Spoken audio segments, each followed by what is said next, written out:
el Señor nos ayude en esta tarde a poder considerar. Tengo dos textos para meditar en esta tarde, y el primero es, lo vamos a buscar en Marcos, capítulo 6, verso 31. Marcos, capítulo 6, verso 31. Mientras lo buscamos, les comento que son dos textos que hablaron a mi corazón el año pasado, y vinieron a mi mente, por el Señor los trajo a mi mente en este tiempo, y se los quiero compartir a ustedes hoy. Marcos capítulo 6, verso 31, creo que ya lo tenemos todos, lo voy a leer igual dos veces. Dice, Él les dijo, venid vosotros aparte a un lugar desierto y descansad un poco, porque eran muchos los que iban y venían de manera que ni aún tenían tiempo para comer. Lo vuelvo a leer. Él les dijo, venid vosotros aparte a un lugar desierto y descansad un poco, porque eran muchos los que iban y venían de manera que ni aún tenían tiempo para comer. El contexto de este texto, ¿qué estaba pasando acá cuando el Señor les dijo esto a sus discípulos? Ellos estaban yendo de aldea en aldea, predicando junto con el Señor, llevando la palabra. Ellos habían sido designados los discípulos por el Señor de dos en dos para ir a predicar el Evangelio. Cuando vuelven, el Señor acompaña nuevamente al Señor en sus caminatas y en sus enseñanzas, visitando las sinagogas, sanando enfermos, atendiendo a todo el mundo y enseñando la palabra de Dios, ¿no? Y aún en ese tiempo también había acontecido la muerte de Juan el Bautista, cuando lo habían decapitado Juan el Bautista, y los discípulos habían ido a sepultar el cuerpo del Señor. Así que había mucho trabajo en ese tiempo. Entonces el Señor los llama a los discípulos y les dice, venid vosotros aparte a un lugar desierto, porque ustedes saben, después de este mismo texto del que estamos hablando, está la alimentación de los 5.000.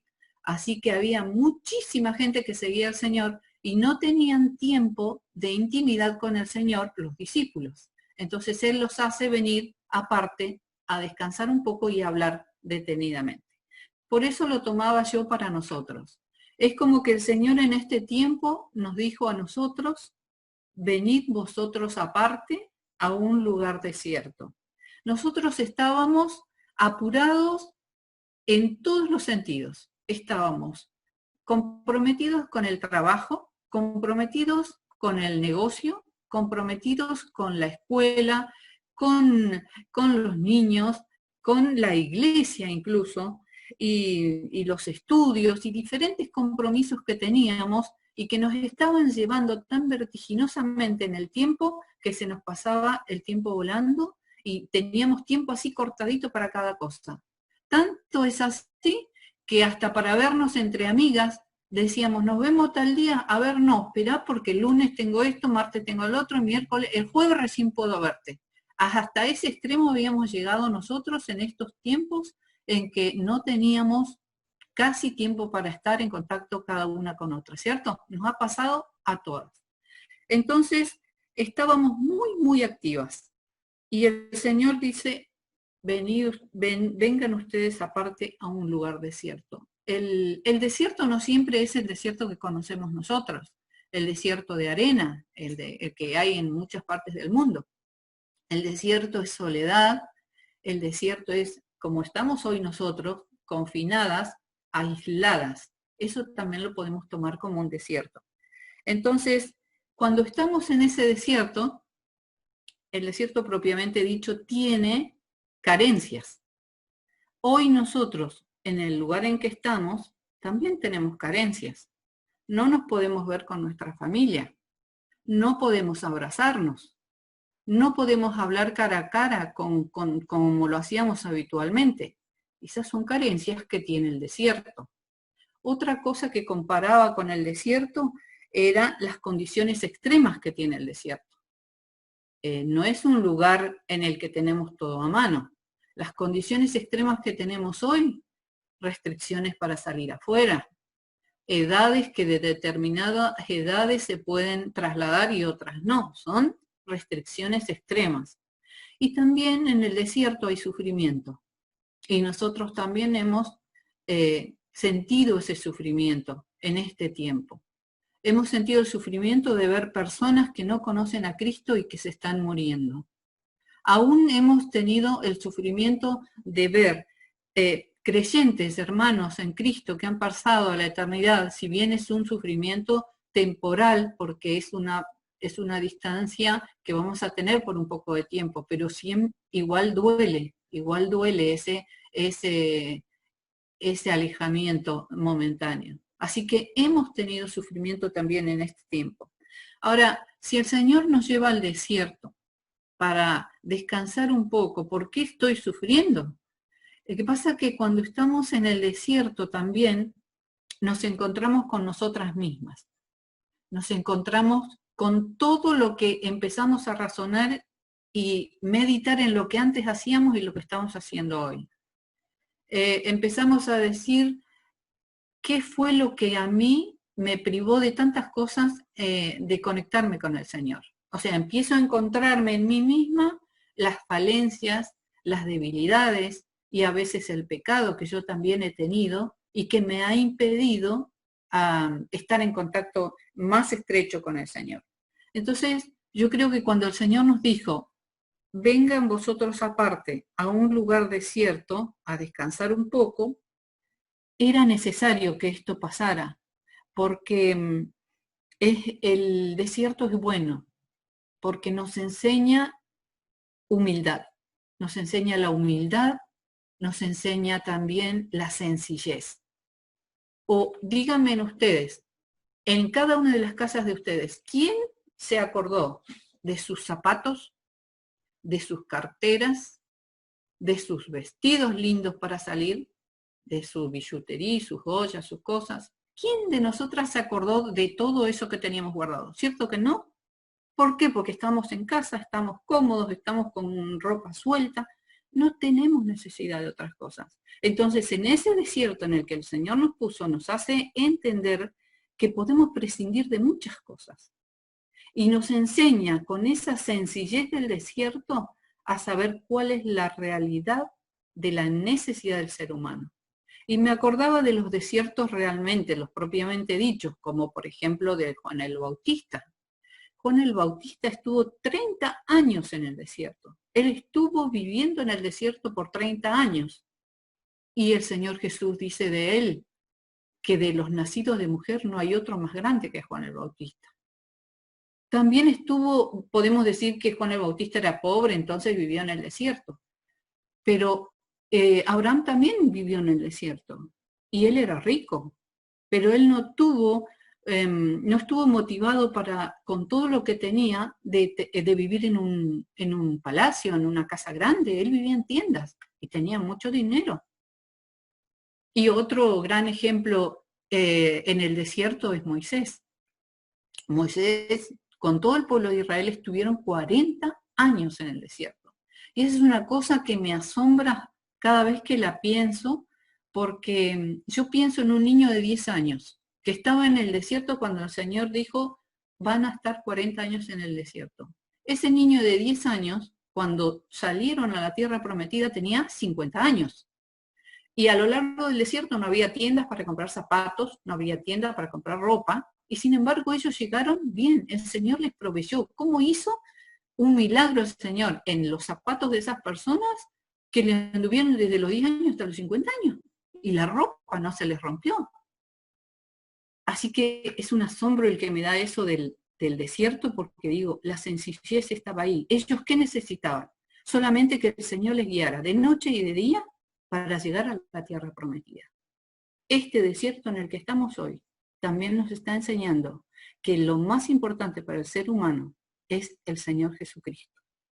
También dice el texto, descansad un poco. Entonces el Señor nos metió a nuestras casas.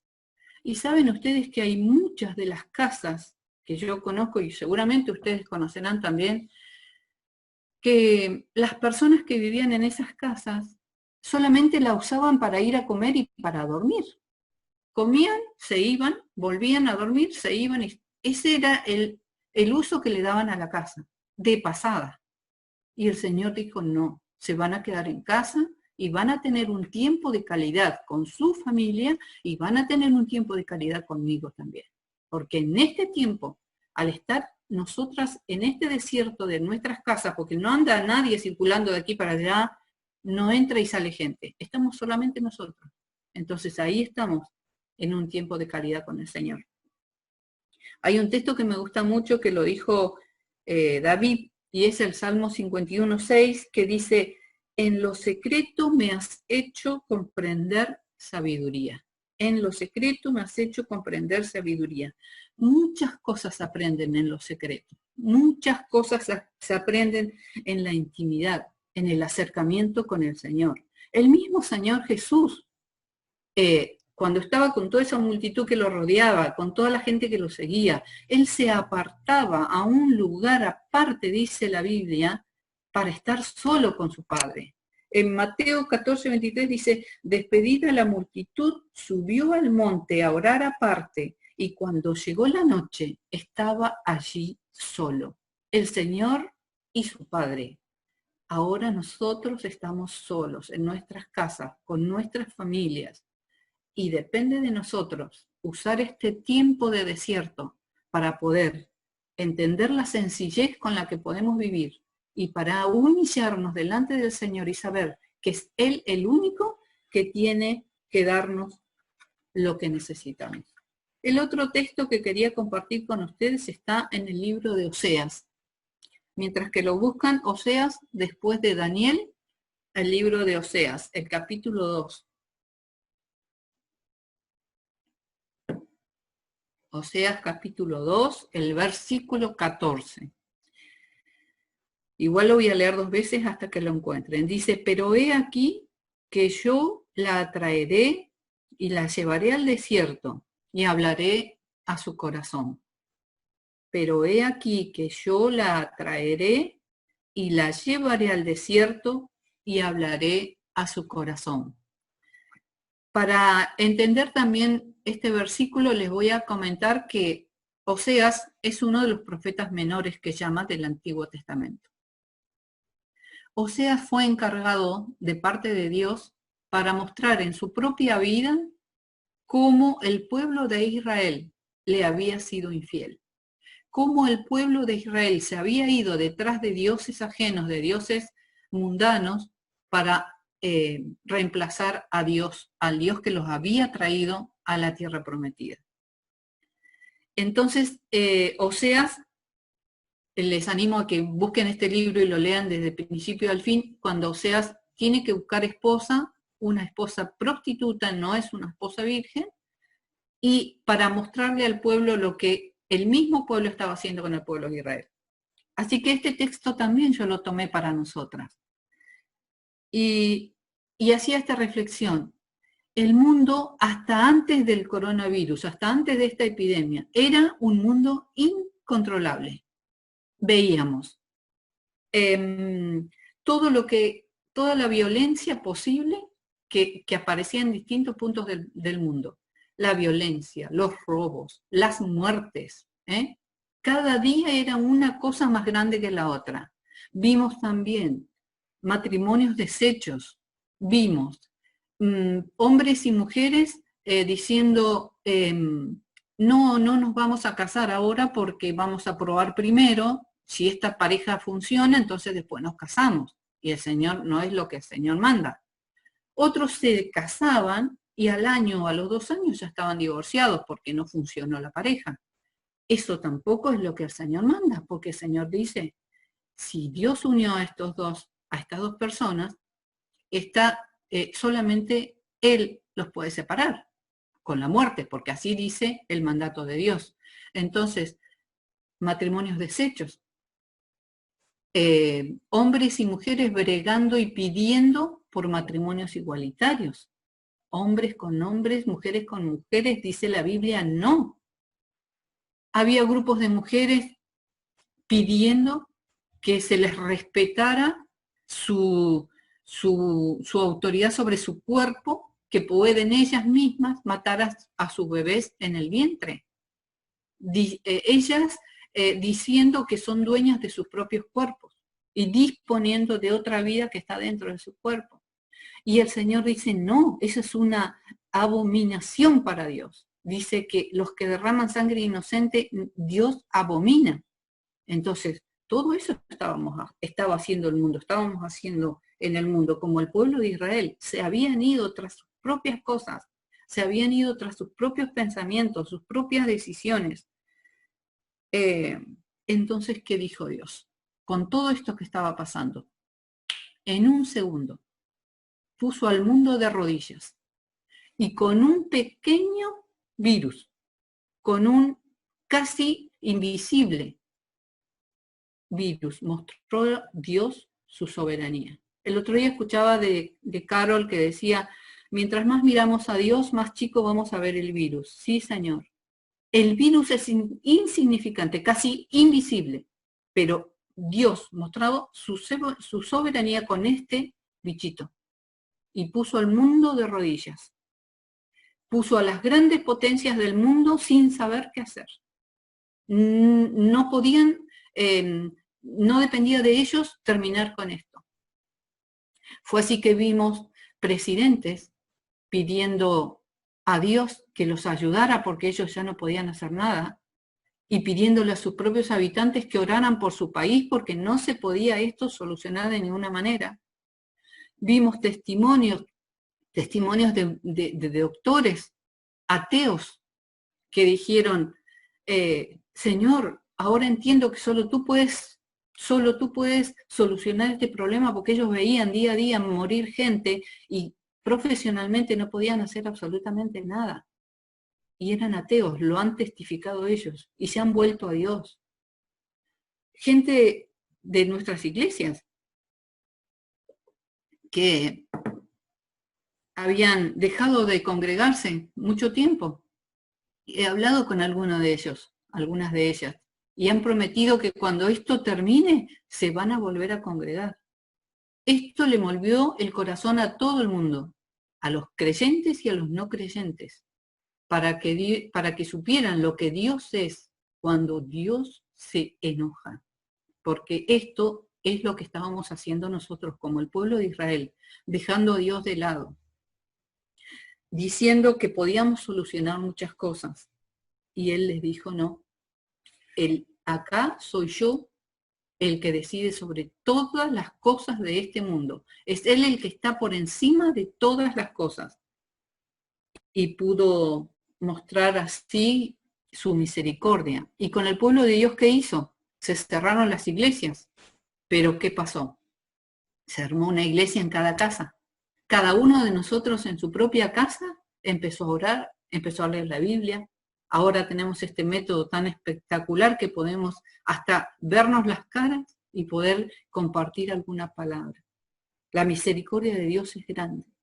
Y dice que es bueno que Dios nos haya traído en este tiempo a este desierto, a este lugar en nuestras propias casas, para entender un poquito más de lo que Dios es capaz de hacer y de cómo puede librarnos también a nosotros.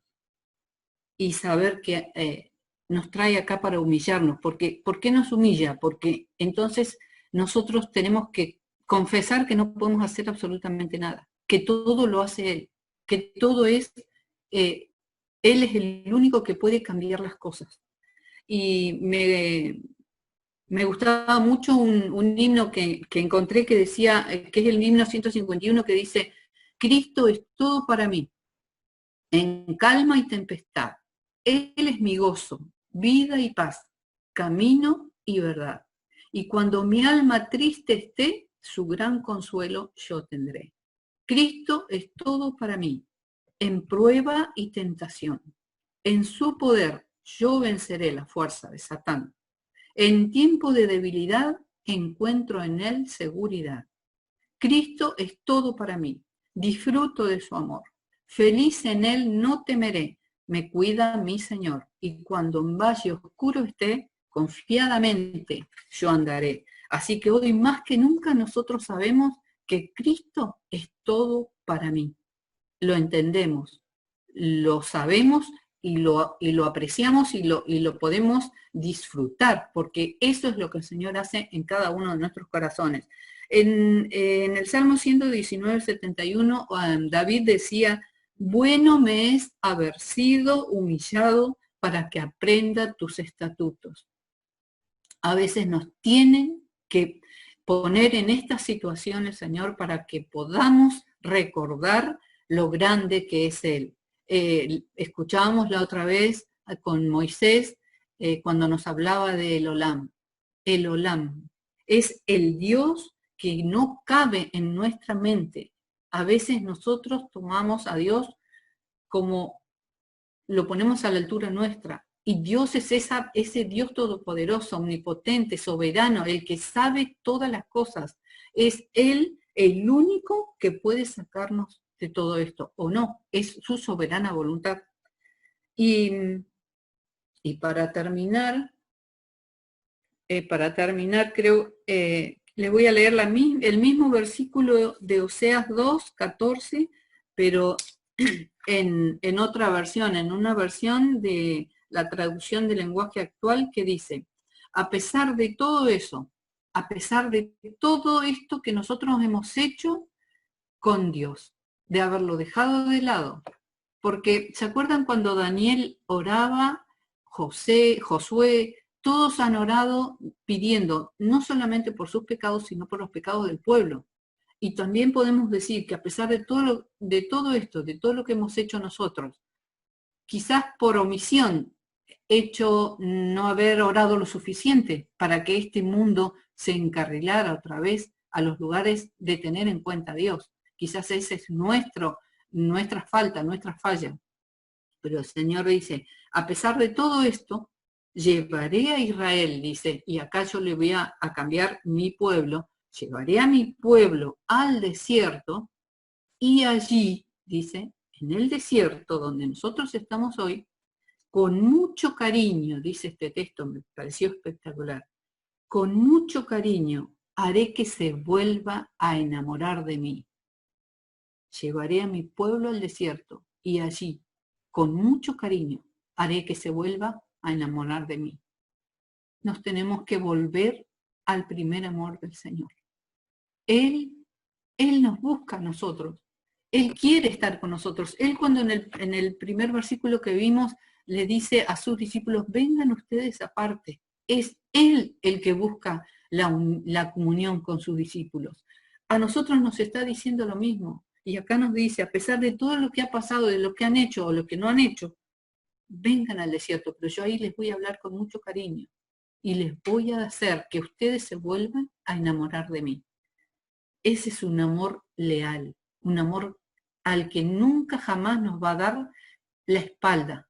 Ese es amor para mostrarnos su gracia, para mostrarnos su grande misericordia. Porque, como decía nuestro hermano Ramos, nuestros pecados son muchos, pero su gracia es mayor. Hermanas, estos dos textos me hablaron a mí mucho este tiempo. Desde el año pasado, como les decía, nos compartió una hermana estos dos textos. Y creo que son tan justos para este tiempo. Y pedirle al Señor que nos ayude a volver a enamorarnos de Él. Para mostrarle a otros que ese amor es incondicional.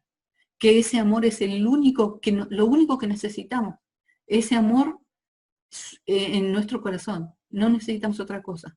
Y no sé si hay en esta tarde algunas amigas que no conocen al Señor. Y el Señor también les dice a ellas, venid a mí. Él siempre es el que invita.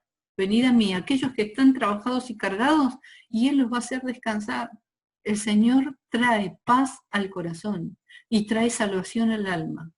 Hermanas, les doy muchas gracias a Dios porque me dio estos dos textos para poder meditar en ellos y era lo que tenía para mostrarles y compartir con ustedes. Tenemos que volver a enamorarnos de Dios, del Señor Jesús, porque Él está ahí esperando.